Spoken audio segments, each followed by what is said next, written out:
Okay, running a newsroom is awfully hard when you don't have a newsroom or backup or editors or anybody to do the news for you or help kind of get things organized for the morning newscast. I've been trying all morning to get a video going for you guys. I know, there's a lot of things happening. Big issue with Deb Haaland going to the Bears Ear National Monument to visit. She's the third secretary of the Interior to go there. She is going to supposedly meet to talk to locals and ranchers and outdoorsmen and women that enjoy the area, and so they could discuss their concerns. It'd be great to have somebody kind of jet over there and cover that for 45 News Utah, but we'll see. So big deal for people in that area and all of Utah.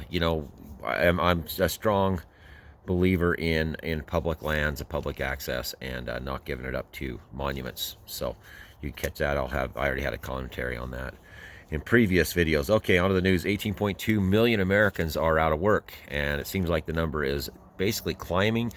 There's a lot of issues with the Paycheck Protection Program. You had to qualify as an employer by being down by so much, and so a lot of businesses were counting on the Paycheck Protection Program to come in and kind of help ease the stress of the pandemic, and it looks like that isn't happening. I do feel that jobless numbers will climb in the near future. Layoffs are happening as we speak. Not a good thing for the economy. Keep an eye on that. Russia wants an apology over Biden's comments, which I think is completely needed, because Colin, it's just not good of a president to say that to another president. We should negotiate through being the beacon of freedom and democracy, not name calling other leaders of other countries. Defense Secretary warns that North Korea says, if you guys want to fight tonight, we'll fight you, because of South Korea and U.S. drills on the North Korean border. We've been through this before, blah, blah, blah, blah, who cares? Dixie State is going to be changed. Governor Cox did actually sign the bill, so there is going to be a change to Dixie State. It'll no longer be there. Sad day for Utah, in my opinion. I think that it's been a part of Southern Utah's heritage for a long time, but things change, I guess.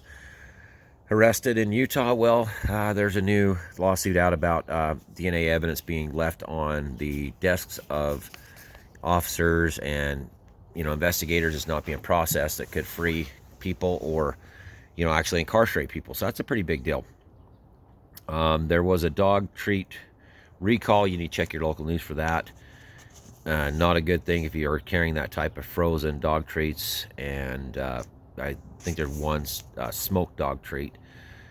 Let's see, Utah State, looks like Governor Cox called an emergency over the drought in Utah, which is a big deal for the massive developments going on. We have to consider, construction and the amount of resource that we have to meet the massive growth which was going on to the new housing company, or the new actually realtor company called Homey. It was a huge success, and kudos to that developer of that company. It looks like they're hiring 1,000 new people in Utah. As long as the housing market stays through the roof and extraordinarily crazy and insane right now, I can understand why that's going on. It's a Fortune 500 company in the making, as long as the housing market stays as high as it is. So, going through a lot of this, there was a shooting in Salt Lake that I brought up in another newscast. And right now, I can't see too much more. There was an accident on 56 here in Cedar City yesterday. I did get a picture of that and posted on 45 News Utah. Did hold traffic up for a while. I don't know. I haven't had an update on if anybody was injured. I did see a few ambulances leaving the scene. But, any update on that, I'll bring to you later this afternoon if I get a chance.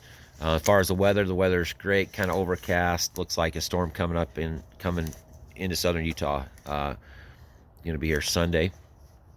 So can't really do the news much longer. Hope you guys have a great day, and thanks for watching 45 News Utah.